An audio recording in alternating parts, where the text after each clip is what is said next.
Welcome back to another episode of Card Talk, a podcast where we spend just a little bit of time talking about cards from Lord of the Rings, the card game. I'm your host, Dave Walsh.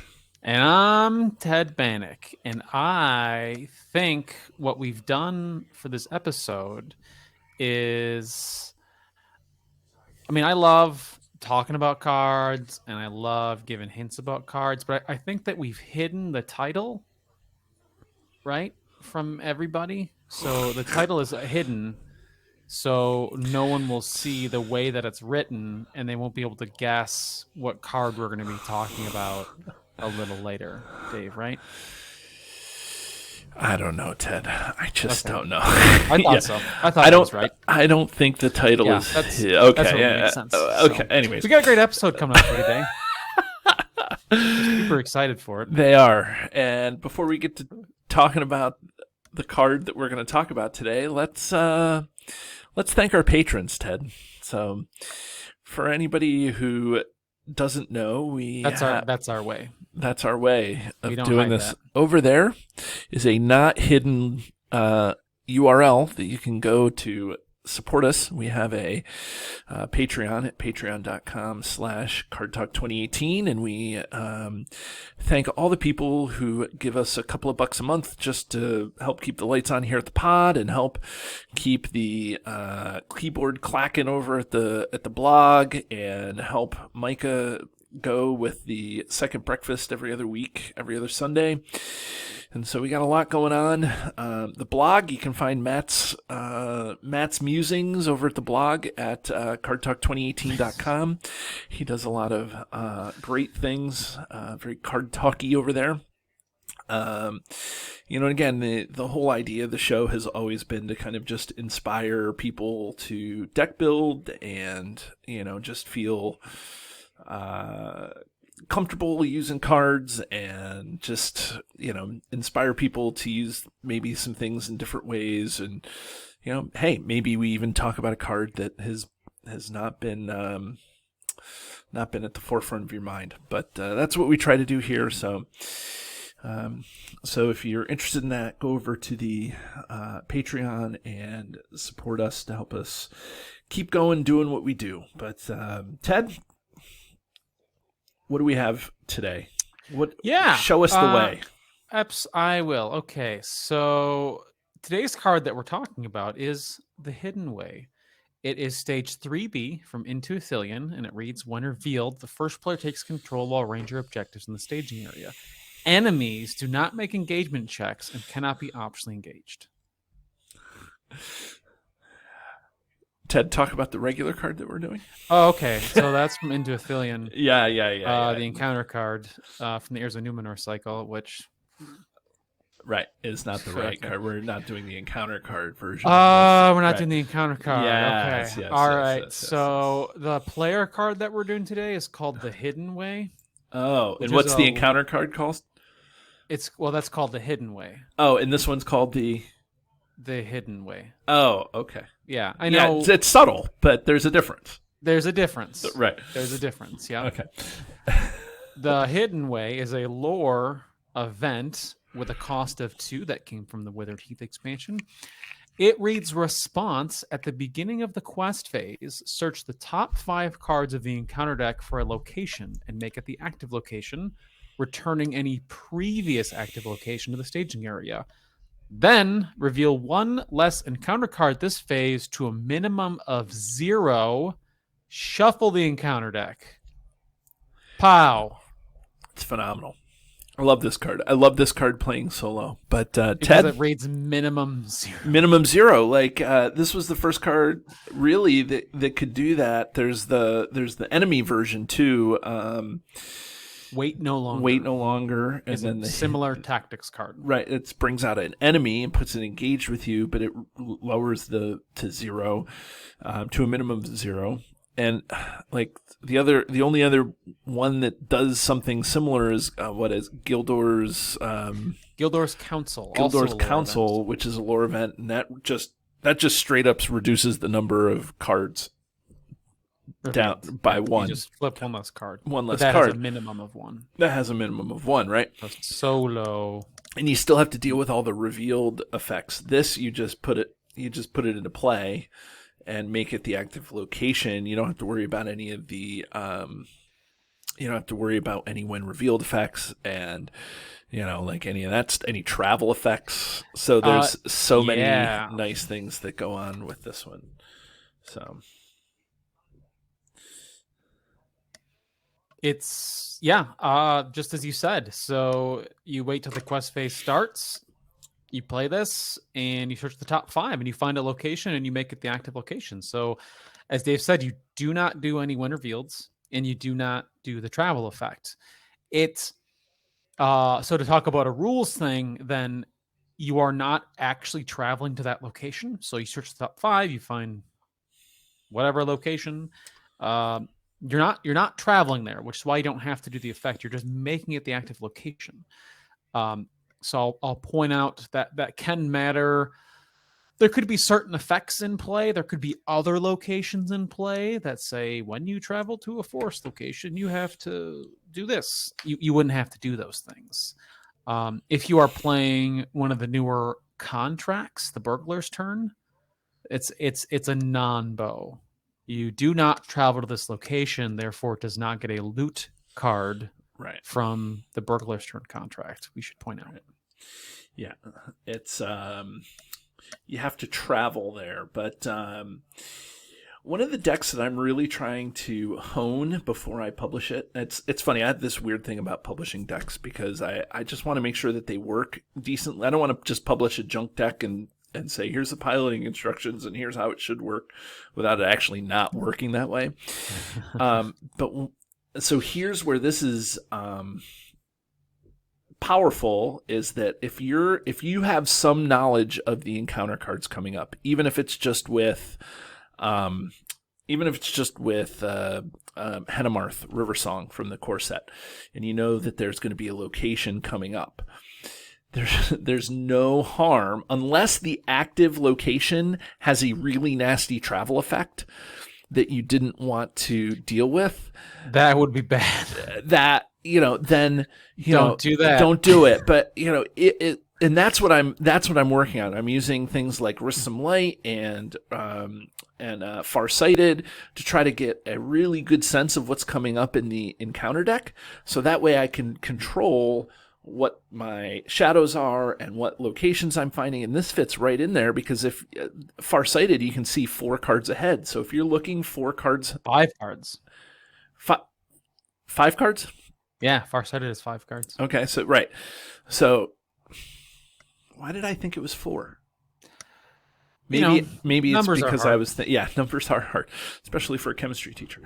But so you're looking ahead and you can see what the heck is going on, and then you really can pick and choose there. So I just really loved the idea of the Hidden Way, especially playing solo, because I know what I'm going to get off of the encounter deck when this happens. I can. Yeah, you flip no cards. Right. I would flip no cards, and I can put a card in, even if I don't know what's coming up, even if I haven't played Risk Some Light and I haven't played Henemarth, or I'm not playing Denethor or Furial or whatever it happens to be. If I'm just gonna do this, whatever, a lot of times it's nice in a solo game. Plus, it's a location, and a lot of times in solo locations, they can pile up, but usually you can get through. You build a deck to get through one location a turn. That's what you're trying to do. So there's a lot of times when I'm playing solo where an enemy will pop off and I don't have a location. So it's. I don't know. This card is just really good. And so I know that it's also reasonable playing this card multiplayer, but I have less experience with that. So Ted, maybe you can talk a little bit about multiplayer, playing the Hidden Way.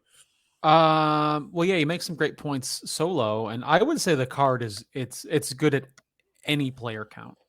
It's good 2-player, 3-player, 4-player, because anytime you're doing one less card, it's it's great. I mean, you're still doing the card. You're still, so if you have an active location, that's kicking back to the staging area. So you will be putting threat back into the staging area. But it's a very handy card, and especially if you're looking at 3-4 player, yeah, anything you can do to reveal less cards is going to be a big help. Um, and some locations in certain scenarios you can be a little tricksy with this card because some locations have good travel effects, or they have they have an effect that while they're active they give you some type of bonus, like when this location's active your heroes get +1 defense or something like that. You can use this card. You travel to this good location, but then you replace that good location with something else, and then you travel to that good location again because it's still around. So lots of fun, tricksy things with this card. And I guess I should also mention the. Have you ever had the feel bad moment with this card, Dave? Where you don't actually get the location and you're like, well. And yeah. I have. Yeah, It's happened. It's happened, but rarely. I'm really trying to use this in my encounter control deck. So, I do use it in some other like Bilbo decks to, because you can use Bilbo's plan, and like you can do all sorts of weird things to get rid of locations. So Bilbo's plan exchanges a location for an enemy, and then okay. So then the enemy gets threat canceled out by Tactics Bilbo, so you're not really adding threat to the staging area for a location. So there's all sorts of neat things that you can do with this. So, but I have had to feel bad, Ted. Yes. Yeah. And you know what? It feels bad. It does. As just to point out, when you play this card, you will pay the 2 resources for it and search the top 5. It's entirely possible there are 0 locations in the top 5 cards. The result of which is the effect doesn't go off. You're not replacing anything. You're not doing what it says, and the secondary effect is contingent on the first effect. So some people think when it first came out, some people weren't sure, like, oh, if there's no location, do you still reveal one less card? That's not the case. If you do not find a location, you still have to reveal the normal number of cards, 1 per player. So in essence, you spent 2 resources on nothing because right. you shuffle the deck still. Away. You threw them away to discard a card from your hand. Yeah. It does happen. I think that the power of this card is when you're playing a Haldan deck, when you want locations out there, when you're looking for locations to be able to do stuff with. Oh, yeah. When you're trying to keep active locations, because it immediately puts it into the active slot, whether there is an active location or not. Then you can put, and then the next round you can put,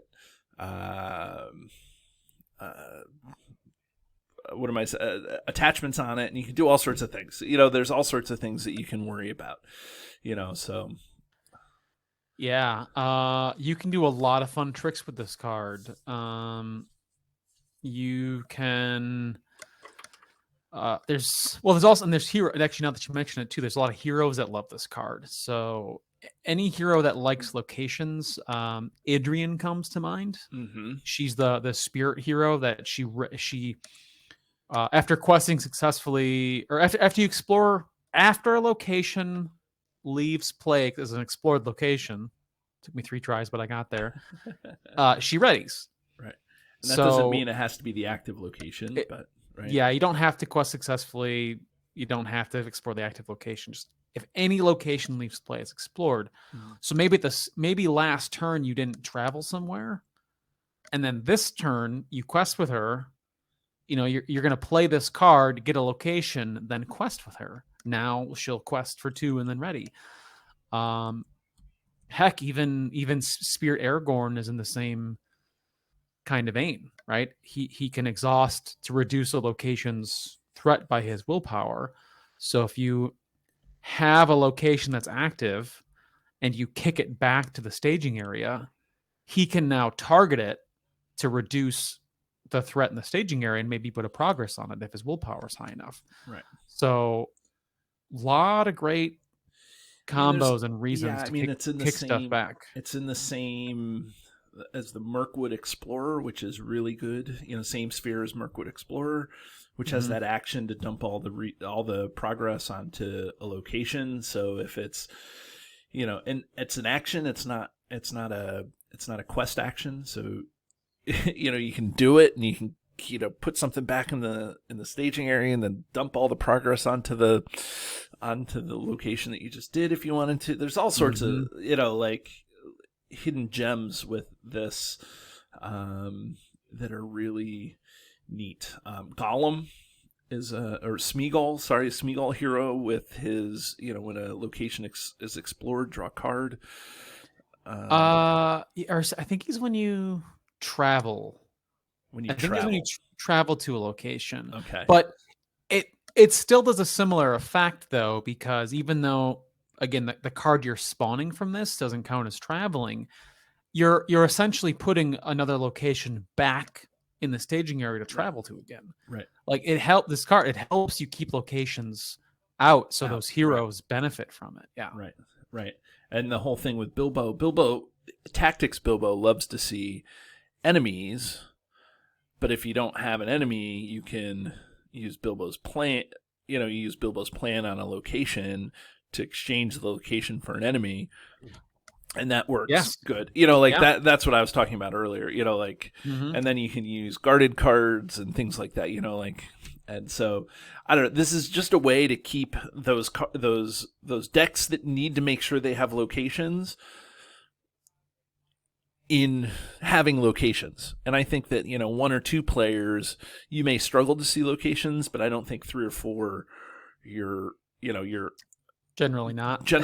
You're using it probably to just lower the amount of encounter cards, which is just as valuable, but I think that, you can either use it as part of the engine to keep locations in play, or it's an either or here, and the other part of it is just a benefit. Yeah. Oh, yeah. Yeah, but just like pulling a location out, and there's some nasty ones in certain scenarios, and then avoiding its travel effect, and then doing one less card. It's to me, it's if it hits, which it usually does. I would say majority of the time this hits. Yeah, I'm never mad that I spent 2 resources on it. No, I think it's fairly costed. Yeah. So I will play. Do you play it with just a single lore hero with a 2 cost, or will you run it? Do you have to play 2 or more? Usually I put this in a deck that has 2 lore heroes, but I could see myself so you can afford it when you play it. Yeah, like when you draw it, you can afford to play it. I should say. Right. Yeah. Okay. And but that doesn't mean I have avoided using it in one lore hero decks. It's just that it doesn't fit that. Like when I'm playing Haldan just happens to pair very nicely with Smeagol and Idrian, right? So sure. I have that deck, so right. Yeah, you could be running multiples of those heroes together, right? And then you're just adding up, the benefit, right, that you're getting, yeah. So that's really what it's about. Yeah. So yeah, it's a good location control card in essence. It's a good encounter card to control. Right. And it can be quite powerful. I think it's just fun too. It's so fun. Yeah. The last thing that I want to say is that this is a response, and so remember, responses are triggered by whatever the card says. So the response here comes from the beginning of the quest phase. So as soon as the quest phase begins, that's when you do this. It's not an action. You don't have to wait for an action window to happen. So as soon as the quest phase, then that's when you do it. So then you don't have to worry about, if you're playing solo, you don't have to worry about your staging step is what you're hopefully doing. So Yeah. Remember, all responses are optional also. So if you just want to get rid of 2 resources, spend 2 resources to discard a card. You don't have to take the response. fun point. And it is at the beginning of the quest phase. So this is before you commit characters. Right. Which is also very important because then once you see what the location is, it can affect who you send sometime. Well, then you can precision quest, right? You know what's coming. If you're playing solo and you know exactly what's coming, you can send just enough to do whatever you want. Like, it makes, it makes it a little more mathy, but yeah, sure. But if you're playing sometimes you need that because it can help you get a turn ahead of the game in solo play. And even 2 players, very impactful. And like I said, even multiplayer 3-4. It can be a big help to just do one. You're like, oh, okay, great. We're going to do this on this card. Great. Right. Yep. So. Yep. And right. It's just a great fun card to play. Let's take a look at the artwork here. There's no flavor text on it. And I'm not 100% sure. My guess is that this is one of the woes, that this is Gone Berry Gone on this card. Yeah. Guiding. It could be Drew Berry Drew. Could be Drew Berry Drew. But I think that it's Gone Berry Gone. And I don't know who he's guiding in the artwork, because they're in the woods and it looks like a. In the books, they guide the Rohan goes into the woods, and the Woses guide Rohan through the hidden way of the woods. So I would guess that that's, I mean, if it's not Theoden, it's supposed to be a Rohan character of some sort. And okay. And so that's really what it is, through the Durodan Forest, and then that's how they pop up so quickly at the end of the Return of at the Battle of the Pelennor Field. The Wolves drive them through. There's secret ways that you do not even know, King Theoden. That would make sense if it's him, because he's got the beard and he's got the Rohirrim style helmet. Mm-hmm. So I could see that. Yeah, I could see it. Yeah, but cool art. It looks, yeah. I mean, it's definitely, it's definitely, you can definitely tell that it's. I mean, the other thing that this was while I was looking at this is I thought it could have been before you and I were talking about it. I could have very easily seen this being like an old woodman, having somebody guiding somebody through, the Mirkwood or something, But I'm almost 98% sure that this is. I'm actually not almost 98% sure. I'm almost 100% sure that this is a Woes guiding Rohan. That makes the most sense. Yeah, coming out in Withered Heath, when the characters went back to Rohan, I see how you might think that wooded area Mirkwood comes to mind, but it being the Woes makes way more sense. Yep. So cool card, cool artwork. I say we no longer hide our ratings for this card and ring it. We should ring it. Ring it good. When a card comes along, you must ring it. Ring it good. That's true. Not like the Buggles. No, that's Devo. But anyways, now I'm all distracted. For anybody who doesn't know or who may have forgotten, we have a highly scientific yet arbitrary system where we rank a card on a scale from 1 to 10, where 1 is the one card to rule them all, or one of the best cards in the game, and 10 rings means it's the card that we throw back into the fiery chasm from whence it came, or a card that's not very good. So, Ted, I let you go first last time, so I'll go first this time. I really enjoy using the Hidden Way. It's not revealed in Wrath. It's the Hidden Way. It's more tricksy. It's in lore. It's solo. it's friendly. solo friendly, and it fits in with my play style, right? Because I think that the past couple of cards are like play style dependent. Like if you're a hack slashy sort of guy, then this card may not. This is more of a tricksy card, right? So even though I say that, I don't use this card all the time. It's definitely a toolbox-y card that I like to have at the ready sometimes. And so I'm going to put this right in the kind of a little bit better than average here. I'm going to put this right around a 4. I kind of want to give it a 5, but for me, it's a little bit better for that. It doesn't inspire much, but it did inspire me a little bit. So that's where I'm going to put it. How about you? Okay. Yeah, it's a strong effect, and it does have that drawback too, where, like I said, it could miss, and it has and will probably sometime in the future. And I think the other reason I don't put it like in more decks though is just because then I would just be, every time I make a lore deck, I'm like, Hidden Way. Like I would just be playing it so often. I just kind of choose. I have to choose to not play it, because, like I said, you can run it with reasonably with just one lore heroes is fine with no acceleration or anything like that. But it still can miss, but its effects are also good. Any player count. So I'm actually going to fall right with you with a 4, actually, because it has that drawback of maybe missing, but it's very good. You'd have to play against a quest that has no locations in it for it to like not work, right? And that, like, I can't think of any. I don't know. It's I don't, like one.